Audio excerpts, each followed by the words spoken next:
हाय, जय श्री राम सभी को। आज के इस लेक्चर में हम कवर करेंगे 100 पॉइंट्स इन सिविल इंजीनियरिंग, जो कि बहुत ही इम्पोर्टेंट क्वेश्चन है और आपके लिए बहुत ही हेल्पफुल रहेंगे, चाहे आप स्टूडेंट हो या वर्किंग हो, that's no issue. So let's begin. पहला क्वेश्चन है,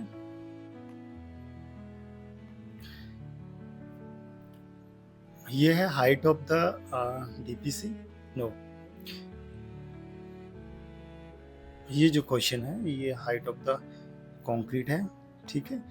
कितने मीटर से अपने को फ्री फॉल करना चाहिए, किस डिस्टेंस से, जिससे उसमें सेग्रीगेशन या ब्लीडिंग जैसी प्रॉब्लम्स ना हो। तो वो है, एग्जैक्ट आंसर है इसका 1.5 मीटर। नोट कर लेना इसको। सेकंड है विंडो हाइट। स्टैंडर्ड्स क्या है? जनरली स्टैंडर्ड्स वेरी करता है फ्रॉम, जो उसका हाइट है 1.5 टू 2.1 मीटर, यानी 1500 टू 2100 2100 mm, ठीक है। इस रेंज के बीच में जनरली आपकी विंडोज वेरी करती है। Door height 214 metre, it mean 2100 mm, ठीक है। पैरापेट वॉल हाइट, ये टेरेस के ऊपर की हाइट होती है, जनरली मिनिमम आपको 1 मीटर रखना है।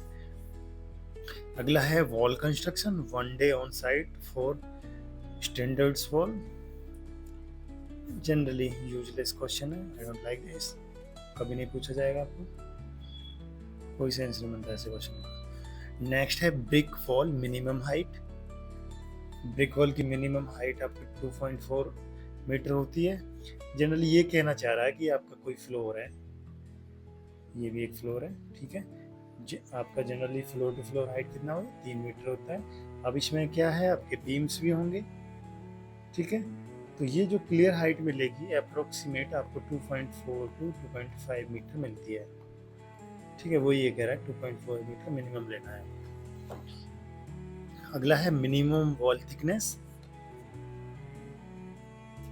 अगर आपको पूछे यहाँ पे वॉल किस चीज का, ये डिफाइन नहीं किया आपको। अगर यहाँ पे ब्रिक वर्क दे देता है तो मिनिमम होता है 115 mm, जिसको 4.5 इंची की वॉल बोलते हो, ठीक है।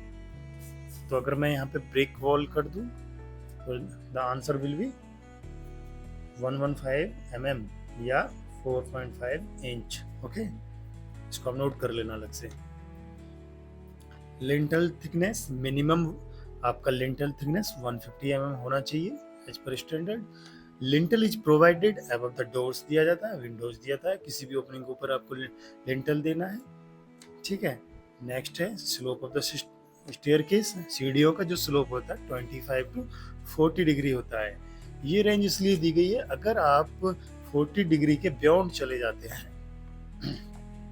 ठीक है, तो उस केस में क्या होता है मैं आपको ड्रॉ करके बताता हूँ। देखिए ये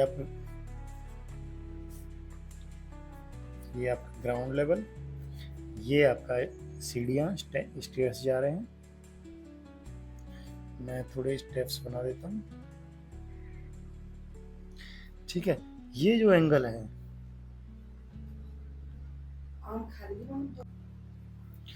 ठीक है, ये मैंने यहाँ पे स्टेप्स क्रिएट कर दिए हैं और इस एंगल की बात कर रहा है वो, ठीक है। This angle will should be the minimum, क्या था, राइट, 25 टू 40 डिग्री, ओके। अगर मैं देखो इसे 40 डिग्री से बियॉन्ड ले जाता हूँ तो सपोज ये कुछ इस तरीके से, जैसे मैं एंगल बढ़ाता हूँ तो कुछ इस तरीके से 460 डिग्री ले लेता हूँ, ठीक है।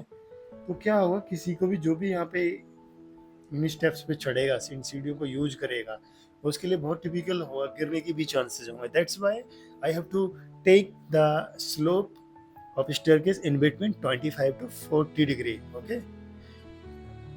नेक्स्ट है आपका मिनिमम राइजर हाइट, कितना लेना है? 150। देखो ये वाला स्टेप्स को मैं इधर शो कर रहा हूँ आपको, ये कुछ इस तरीके से है, ठीक है। ये सीढ़ी जा रही है इस तरीके, ये वाली जो हाइट है सीढ़ियों की, इसको राइजर बोलते हैं और इसको ट्रेड बोलते हैं, ठीक। कितना है राइजर? मिनिमम लेना है आपको 150 mm, 6 इंची, और ट्रेड है वो कितना लेना है? मिनिमम 9 इंची या 230 mm, ठीक है, ओके। नेक्स्ट चलते हैं। ये सारे बहुत ही इंपॉर्टेंट क्वेश्चन है, आपको मन लगा के इनको अपने माइंड में रख लेना है। अगला है नंबर ऑफ ब्रिक्स पर क्यूबिक मीटर। ये लेकिन वो वाला क्वेश्चन नहीं है 1 क्यूबिक मीटर में कितना क्यूबिक नंबर ऑफ ब्रिक्स है। वैसे तो आप जनरली जानते हैं 500 ब्रिक्स लेते हैं पर क्यूबिक मीटर, ठीक है, नंबर्स 1 क्यूबिक मीटर में, ठीक है।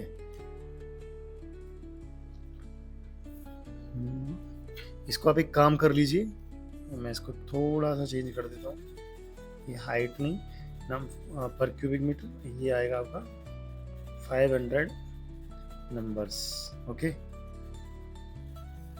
ये क्वेश्चन ये था एक्चुअली। अगला है स्टैंडर्ड ब्रिक साइज।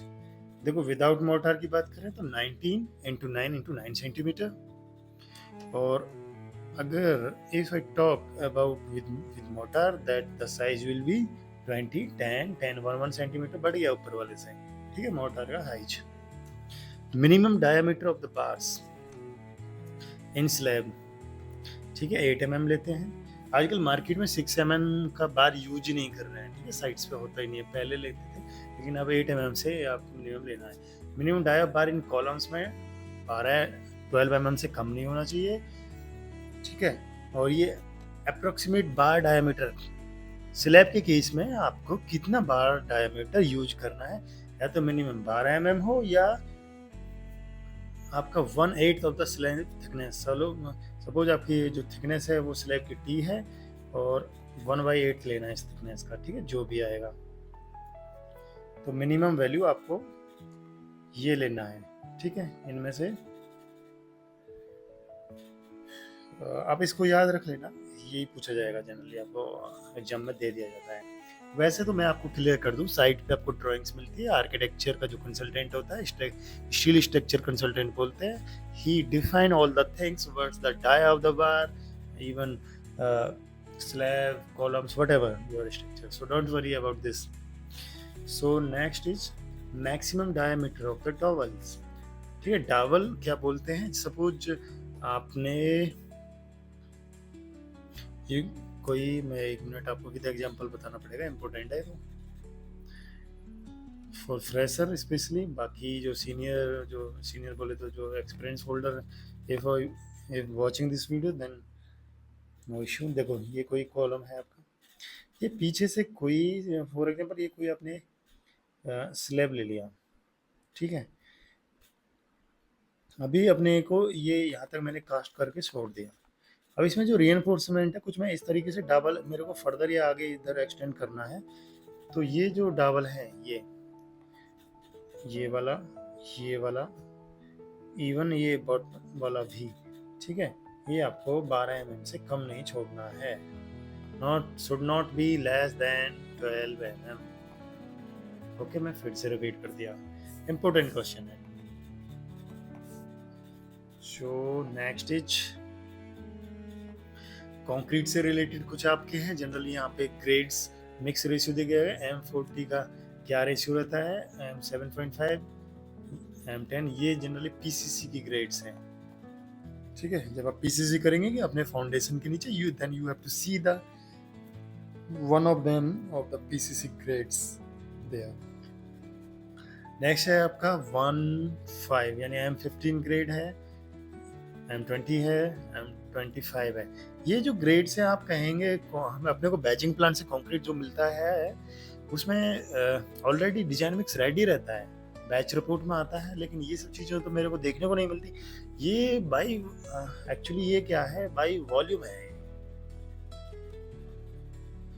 ठीक है, बाई वॉल्यूम है ये।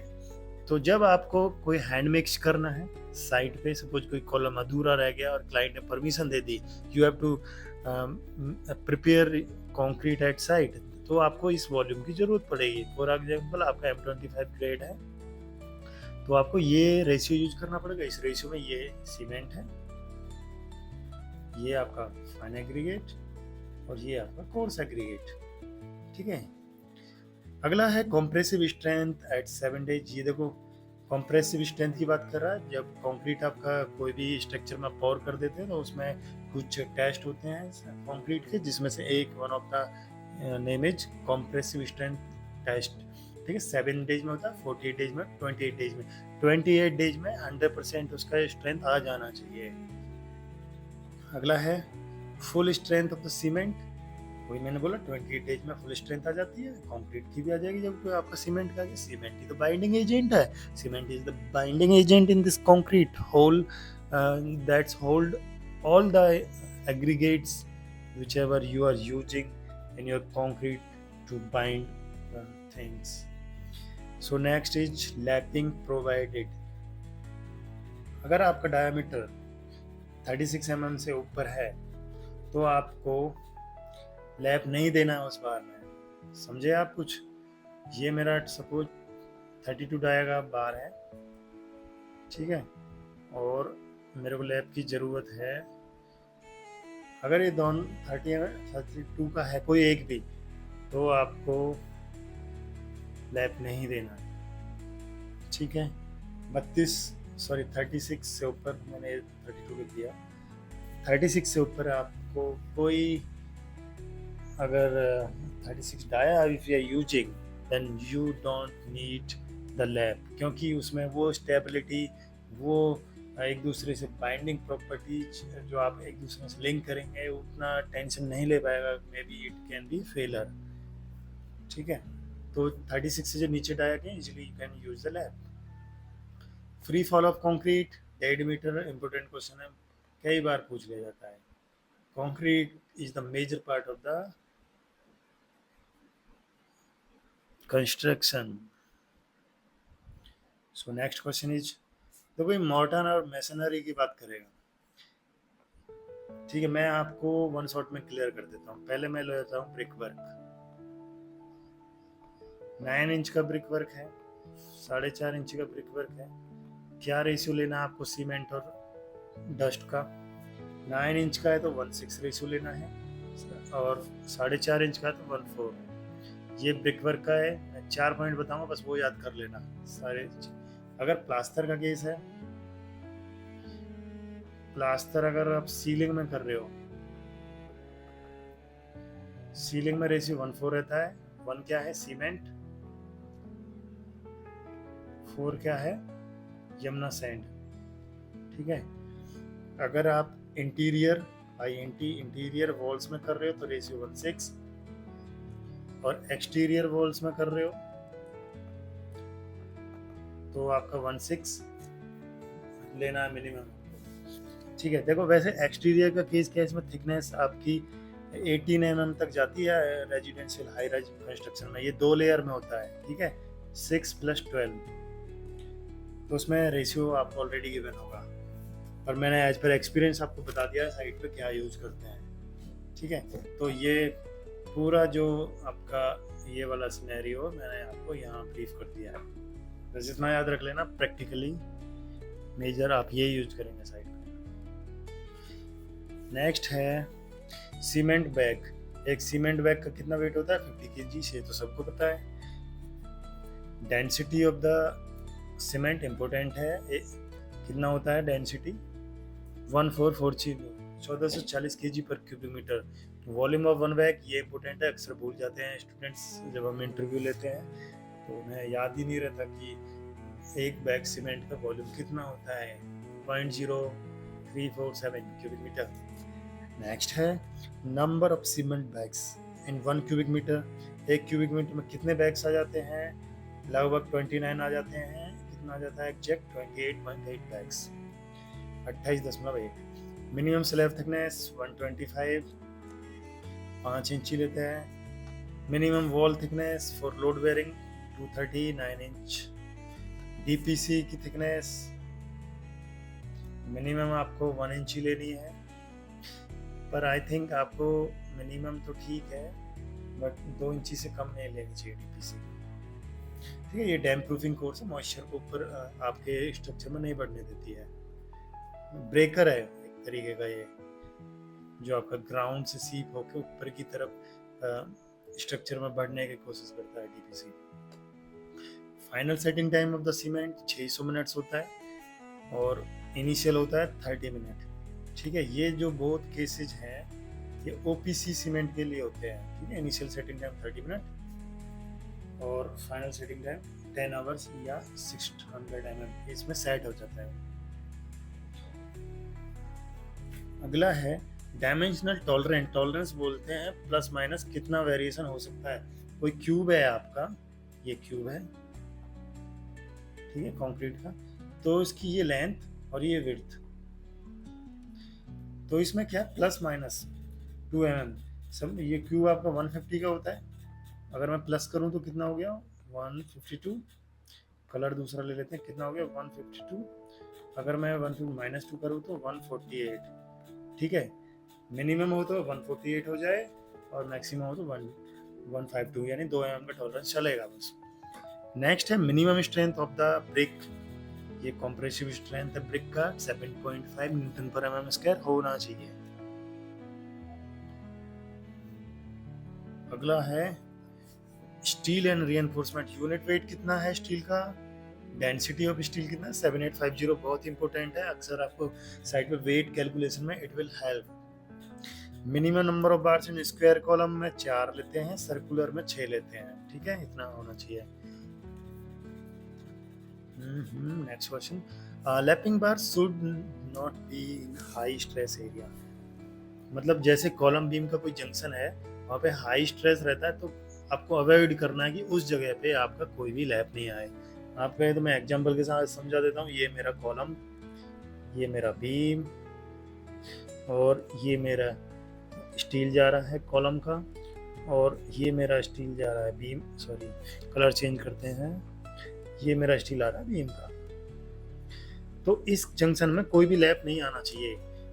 लैप बोले तो कॉलम का जब आप ऊपर से लैप करेंगे, ऐसे बढ़ाएंगे, तो यहाँ पे लैप नहीं आना चाहिए, ठीक है। सेम केस बीम का भी, जब आप सपोज आगे कोई बीम आ रहा है, तो इधर जब आप एक्सटेंड करेंगे स्टील को, तो यहाँ पे कोई लैप नहीं आना चाहिए एक दूसरे का, ठीक है, अदरवाइज वीक हो जाएगा आपका स्ट्रक्चर, फेल हो सकता है, your structure can fail. Next question क्या है, छोटे हाँ, मिनिमम क्लियर कलर। ये स्लैब का केस है, asking for clear cover. Slab के केस में 20 mm, बीम के केस में 25, कॉलम के केस में 40, फुटिंग के केस में 50, ठीक है। नेक्स्ट है overlap length 40 times of the diameter. ये एलडी की बात कर रहा है, डेवलपमेंट लेंथ, लैप लेंथ। ये 50D लेना है आपको, 40 नहीं लेना है। जो सेफेस्ट साइड में अब now it is we are using 50D, 50 times the die of the bar. Diameter of the straps in beam and column minimum 6 mm। देखो 6 mm कह रहा है यहाँ पे,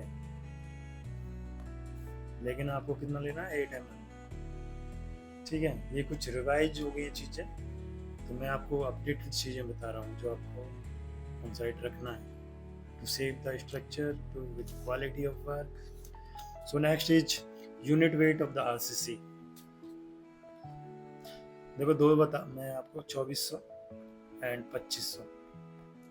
आरसीसी के केस में 2500 kg पर क्यूबिक मीटर लेना है आपको। पीसीसी के केस में 2400 kg पर क्यूबिक मीटर, नोट कर लेना इनको, ठीक है।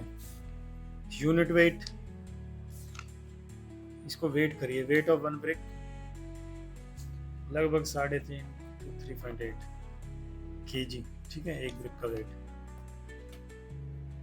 हाँ, यूनिट वेट, आप अगर यूनिट वेट एक क्यूबिक मीटर का निकालना चाह रहे हैं डेंसिटी, तो 3.8 को then you can multiply with 500 bricks, क्योंकि एक क्यूबिक मीटर में 500 ईंटें आती हैं, तो आपका क्यूबिक मीटर में भी वेट निकल जाएगा। Unit weight of the fine aggregate. Fine aggregate बोले तो देखो सैंड दो तरीके की होती है, एक तो रिवर सैंड जिसको आप यमुना सैंड बोलते हैं, एक क्वेरी सैंड जिसको आप बदरपुर बोलते हैं। दोनों के वेट यूनिट वेट दिए हुए हैं, यहाँ से आप डेंसिटी नोट कर सकते हैं। नेक्स्ट है unit weight of the coarse aggregate. ये रोडी की बात कर रहा है, 10 mm इस तरीके की जो एग्रीगेट रहते हैं। ये आपका 20 mm, यही मेजरली आपके कंक्रीट में यूज होते हैं, ठीक है। क्या रेंज है इनकी, 2200 से 2550 kg पर kilometre. Live load of the residential building generally for low strength और ट्रेडिशनल वर्क, जो इंडिविजुअल आप घर बनाते हैं, आपके गांव में होगा यहाँ पे भी, वहाँ पे इतना लोड लेके चलते हैं। Dead load of the wall, very generally 10 to 12 kilo Newton for the masonry, ठीक है, पेपर के केस में। Wind load, high rise building का ये आईएस कोड पूछ रहा है, नोट कर लेना 875। Earthquake load design, earthquake load जो अपना डिजाइन करते हैं वो सीस्मिक जोन को ध्यान में रखते हुए करते हैं। इस एरिया में पूरा इंडिया जोन सीस्मिक जोन्स में डिवाइडेड है, 4 जोन्स में, ठीक है। तो जिस एरिया में सबसे ज़्यादा आपके अर्थक्वेक्स फ्रीक्वेंसी में आते हैं उनकी कैटेगरी अलग रखी हुई है, जहाँ पे कम आते हैं अर्थक्वेक्स वहाँ पे उसको अलग, इस तरीके से स्पेसिफिक जोन सबका है। नेक्स्ट है miscellaneous building standards. Maximum water observation 15% of the weight. Brick जो आपकी ईंट है, जब आप उसे सोक करते हैं पान यूज करने से पहले आप देखो you have immerse in water, so कितना वो वाटर एब्जॉर्प्शन करना चाहिए, 15% by weight maximum. Plinth weight, plinth height है, sorry, plinth height above the ground level, जो आपके ग्राउंड लेवल से प्लिंथ बीम जो आता है उसको आप 450 mm ले लेना, जनरली इतना ही लेते हैं, 1.5 फीट के आसपास। Standard height of the bricks, दोबारा से रिपीट क्वेश्चन है। रिकमेंडेड स्लैब थिकनेस मिनिमम जो है ना 125 mm है। फायर रेजिस्टेंस ब्रेक कौन सी यूज करनी चाहिए, जो 3 घंटे का आपको रेजिस्टेंस दे सके अगर आप कंटिन्यूस फायर है तो। Standard dimension of the door opening 900 उसकी विड्थ एंड 2100 उसकी हाइट, जनरली ये यूज करते हैं। अगर आप यूज कर रहे हैं वॉशरूम के केस में 900 जो है 750 हो जाएगा, 750 बाई 2100, ठीक है। Standard dimension of the window, window की डायमेंशन आपको दे रखा है 1200 by 1500। Rain water harvesting system आपको सभी को पता होगा, होता क्या है, इसको क्यों यूज करते हैं, why we use rain water harvesting. जब आपकी बारिश होती है, रेनी सीजन होता है, तो क्या है, छतों से टेरेसों से पानी इकट्ठा होके आपके नीचे आता है और उसको ग्राउंड में सीप करने के लिए, ये मेरा ग्राउंड है, मैं क्या करूँगा, एक वेल बना दूंगा, इसमें बोरिंग के थ्रू एक परफोरेटेड पाइप होता है जिसमें होल रहते हैं, और ये जब ग्राउंड का पानी इस तक पहुँचता है, ठीक है, तो ये पानी को नीचे ग्राउंड में पहुंचा देता है। इससे वाटर लॉसेस बचते हैं और ग्राउंड का रिचार्ज या वाटर टेबल इंक्रीज होता है, और आपकी जो सॉइल है अच्छी रहती है फॉर क्रॉप, फॉर फसल, ठीक है, समथिंग प्लांटेशन के लिए, और इन्वायरमेंटल भी फ्रेंडली रहता है। अगला है प्लम्बिंग ड्रेनेज। ये स्लोप की बात कर रहा है, आपका ड्रेनेज जो पाइप है पानी का उसका स्लोप मिनिमम इस रेंज में होना चाहिए, नोट कर लेना। Diameter of the rain water pipe का जो डायमेंशन है मिनिमम 4 इंच ही रहना चाहिए। इसको मिनिमम तो आपको इतना रखना, मैक्सिमम थोड़ा बढ़ा के ही चलना अगर आपको घर में कहीं भी यूज करना, क्योंकि पाइप एक बार आपके साफ्ट में या कहीं पे नीचे ग्राउंड में या फ्लोर के नीचे से चली जाती है तो दिक्कत होती है, बाद में आप चेंज नहीं कर सकते उसे। Water proofing requirements, bathroom and wait area generally wait area में करते हैं वाटर प्रूफिंग। बाथरूम पूरा वेट ही है इसलिए बाथरूम इसका प्राइम एग्जांपल हो गया। First minimum size of the septic tank जिसमें आपका वेस्ट, सैनिटरी वेस्ट जो जाता है, ठीक है, और उसका टैंक का साइज दे रखा 1.5 metre length, width 1 metre, height इतना आपका, ये भी हाइट भी 1.5 मीटर, ठीक है, इतना आप टैंक का साइज रख सकते हैं अगर आपके घर में 4 आदमी यूज कर रहे हैं उसको। Minimum slope for the drainage slope नहीं, ये मिनिमम जो स्लोप लेना है ना आपको, ड्रेनेज के केस में तो 150 लेना है, ये रूफ का केस है, ठीक है, रूफ के केस में 1:100। नेक्स्ट है design for water tanks, IS code 377 पूछते नहीं है जनरली इस IS कोड को, फिर भी आप नोट कर लेना, ठीक है। अगला है road pavement. Minimum thickness for the concrete का रोड आप डालते हैं RCC के, मिनिमम 8 इंच लेना है, ग्रेड M30 लेना है, स्लोप उसका 1 in 30 लेना है, ठीक है, जिससे उसमें पानी रेस्ट ना करे। Minimum width of the residential road single lane के लिए आपको 3.5 दिया गया है, जनरली आपकी प्रैक्टिस में होना चाहिए ये question.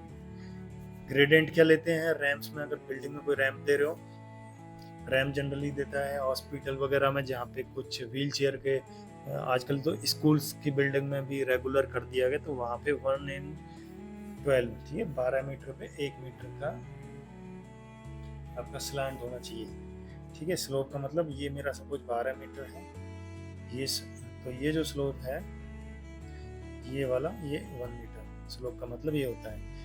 Free fall of the concrete 1.5 metre, important question है, बार बार पूछा जाता है। Minimum spacing between the columns 3 metre to 7.5, और ये डिपेंड करता है आपका आर्किटेक्चर किस तरीके की बिल्डिंग है, फिर भी आप जनरली केवल पूछ लेते हैं, इतना होना चाहिए।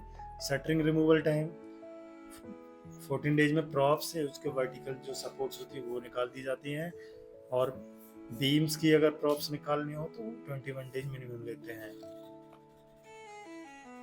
21 डेज इसलिए लेते हैं क्योंकि जो आपका सीमेंट है वो 28 डेज में फुल्ली सेट हो जाता है ऑलमोस्ट, तो 21 डेज में आप निकाल सकते हो आराम से 50% तक। कंस्ट्रक्शन जॉइंट ये 1/3, इंपॉर्टेंट क्वेश्चन। आप कहेंगे कि 1/3 का क्या सीन है, ये सीन ये है, ये कोई स्लैब है सपोज आपकी 12 मीटर की है, ठीक है, यहाँ से यहाँ पे 12 मीटर है, आपके पंप में कुछ प्रॉब्लम आ गई या लेबर कोई सेफ्टी इश्यू हो गया, साइट आपको पूरा कंक्रीटिंग करना था स्लैब का वो, ठीक है, तो अब आपको रोकना पड़ रहा है काम, तो अब 1/3, ठीक है, यहाँ पे रोक देंगे। 1/3 कितना हो गया, 12 का 4 मीटर, ठीक है, 4 मीटर पे आप इतना कास्ट करके स्लैब को रोक सकते हैं, कोई डिजाइन फेलर नहीं होगा। अगर आप सेंटर में रोकेंगे तो प्रॉब्लम हो जाएगी, ठीक है, वो जो डिजाइन पैरामीटर है वो अचीव नहीं होंगे, आपकी स्लैब गिर भी सकता है, इसलिए 1/3 ही रिकमेंडेड है।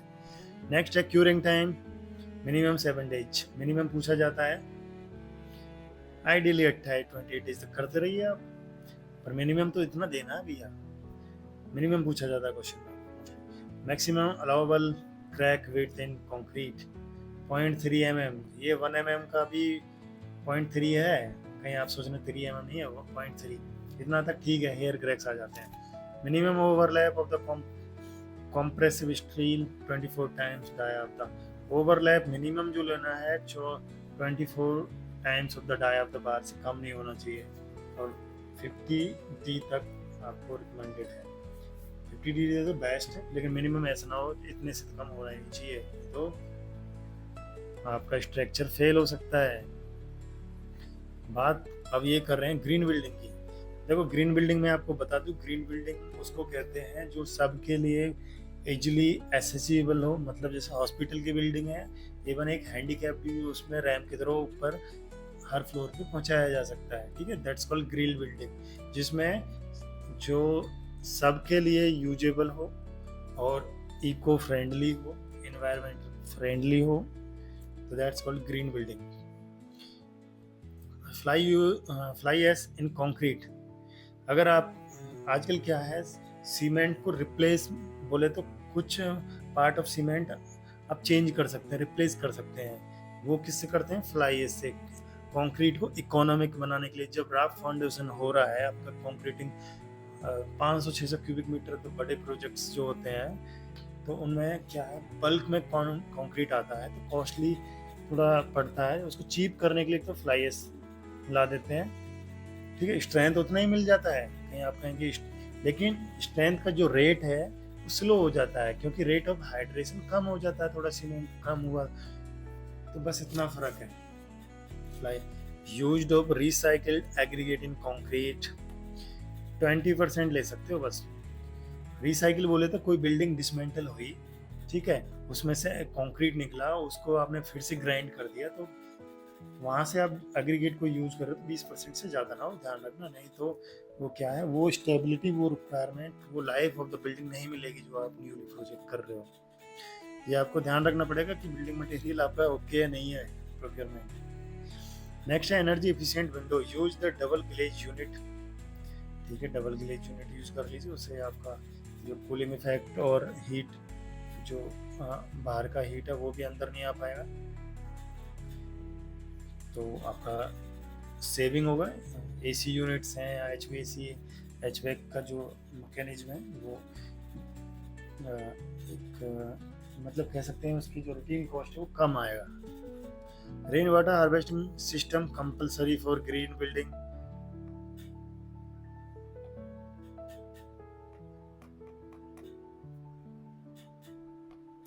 ठीक है, नेक्स्ट है आपका solar panel for energy efficient integration. Solar panel आजकल तो गवर्नमेंट ने भी जो आपकी हाई राइज कंस्ट्रक्शन है उसको वो एनओसी सॉरी ओसी ऑक्यूपेशन सर्टिफिकेट ही नहीं दे रहे जब तक आप उस पर सोलर पैनल नहीं लगा देंगे।